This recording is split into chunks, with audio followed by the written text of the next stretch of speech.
Apat. At pagkaraan ng mundo'y nagkaroon ako ng isang napakasakit na katungkulan. Yan po matanay sa second ibang religion. Tayo po ay nagbigay ng medalya sa ilang byuda. Yan mga byuda po na yan ay mga balo ng mga sundalo na namatay sa pagsasahit ng mga kapatid natin o siyang nagkakatalit ng hayhayatan. At sa kabinakte, ay magayun. Ngayon, pagkaraan po niya, nasa balikat ko po ang responsibilidad. Natignan kung paano tayo matulungan dito at umpisahan ang masuling pag-aaral para wag sana pong maulit-ulit. Ang pinalabasan ng preliminaryong pag-aaral, hindi malulutas ang problema dito kung hindi rin malutas ang problema ng daanan ng tubig sa Pilipinas. Pagkat ang patunayan po, mahigit 20 kilo ang umaagos patungong Laguna de Bay. At alam po natin na hindi lamang tubig ang umaagos siya kung hindi tubig. Bakit ko po sinasabi sa atin po? Dahil napakalaki ng suliranin na hinaharap namin lahat.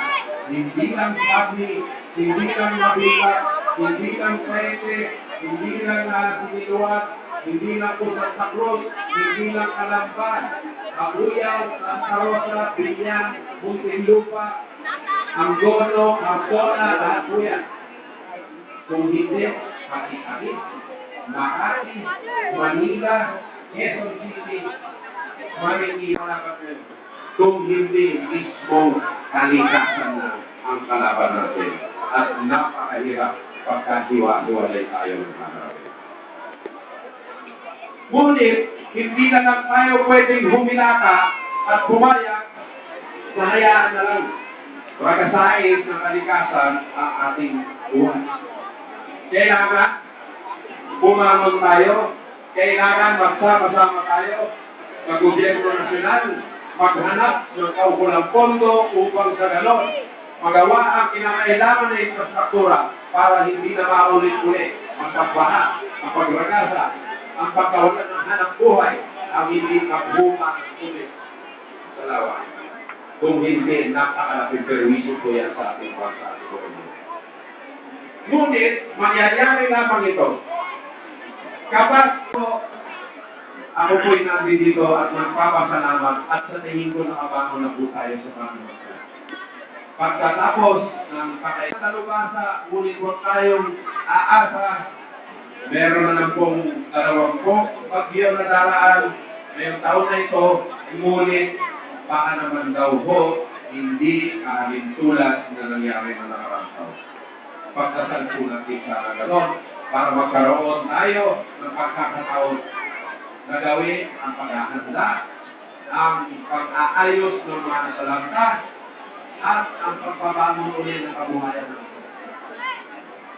Ako po, nabibigay ng anak ko sa kahit na anong sitwasyon na nabuti ko sa aking buhay dahil po sa naipuhon na natin na pagsasama-sama upang mayanak ating kabuhayan, lalong-lalo na pagkaraan noong 26 na Setyembre, meron na po tayong pagsasama na hindi pwede hiwalayan kahit anong maban ang mangyari. Kaya po ako'y nagpapasalamat ulit sa inyong mainit na pagtanggap sa akin. Sana po, hindi tatamlay ang pagtanggap ninyo sa akin pag ako'y bumalik ulit. Asaan ko ba po yun? Maraming salamat po. Magandang hapon po sa inyo lahat.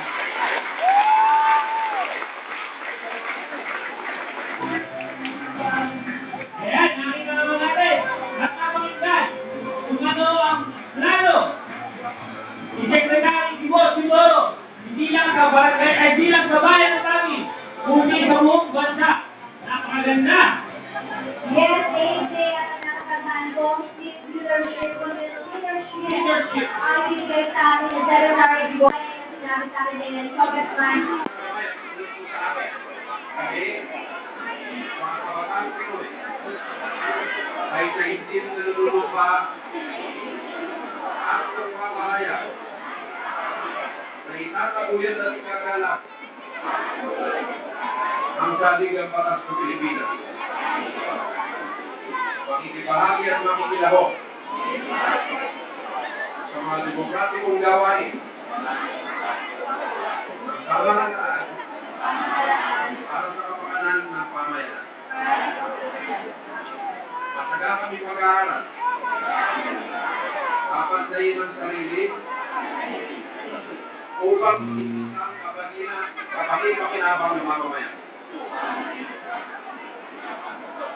At mahusay na leader sa aming panahon. Pangangalagaan ng kalikasan at ipaglalaban ang pananatili ng kapayapaan, kalayaan at demokrasya. Magiging bahagi ng makabuluhang pagbabago para sa isang munlat na bansa. Puspusang maglilingkod at patuloy na makikibaka para sa interes ng kabataan at ng pamayanan. Mabuhay ang kabataan Pinoy. Mabuhay ang Pilipinas. Kasihan nawa kayo ng Panginoon. Yan, para pakabuo natin. Mga kapatid.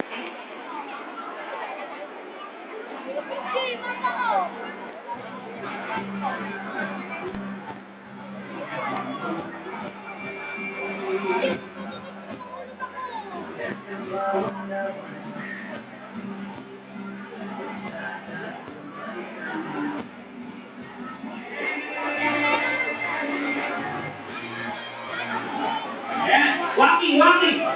Alright, Walk siya! Walk siya! Walk siya.